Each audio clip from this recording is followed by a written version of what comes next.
Иран и 6 светски сили соопштија дека постигнале согласно за клучните параметри за сеопфатен нуклеарен договор што мора да биде финализиран до 30 јуни годинава. Шефицата на европската дипломатија Федерика Могерини, која го прочита заедничкото соопштение на пресконференцијата во Лозана, Швајцарија, изјави дека разбирањето постигнато на 2 април е решавачки чекор во долгите преговори со цел да се ограничи иранската нуклеарна програма во замена за олабавување на економските санкции врз Техеран. Таа изјави дека, меѓу другото, иранскиот капацитет за збогатување ураниум ќе биде редуциран и оти постројката Фордов ќе биде пренаменета во нуклеарен истражувачки центар. Извесен дел од досега збогатениот ураниум произведен во Иран ќе биде изнесен од таа земја. Могерини додаде дека Соединетите држави и Европската унија ќе ги тргнат економските санкции против Иран, откако Меѓународната агенција за атомска енергија ќе потврди дека Техеран ги исполнува врските од договорот. Американскиот председател Барак Обама овој договор го оцени како историско разбирање и оти ги исполнува основните цели.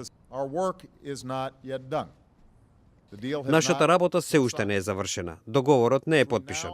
Од сега до јуни преговарачите ќе продолжат работата во утврдување на деталите за целосно спроведување на договореното, рече Обама, наведувајќи дека доколку Конгресот го отфрли без да понуди разумна алтернатива, тогаш Вашингтон ќе биде обвинет за неуспехот на дипломатијата.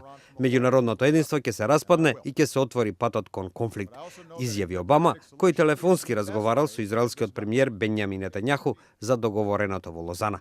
Според Белата куќа, Обама му рекол дека договорот не ја намалува загриженоста за иранското спонзорирање на тероризмот и за заканите кон Израел. Нетањаху пак изрази сомневање, бидејќи, како што рекол, голем дел од иранската нуклеарна инфраструктура останува недопрена. Експертите велат дека ќе биде многу потешко да се постигне конечен договор отколку што беше случајот со рамковниот. Тоа го потврди и шефот на иранската дипломатија Мохамад Джавад Зариф, кој му забележа на Вашингтон бидејќи објавил собствен документ за договорот. Решенијата се добри за сите. Нема потреба од сплетки со прерано објавување на документот, напиша Зариф на Твитер. Договорот најде на поддршка од светските лидери, а во Техеран се прославуваше на улиците со благодарност до председателот Хасан Рухани. Сепак некои аналитичари, како Џон Алтерман, директор на програмата за Блискиот Исток од Центарот за меѓународни студии, гледаат голем број стапици на патот до финален договор. Од бројот на центрифугите за збогатување ураниум до негативниот став на Американскиот конгрес и на Израел.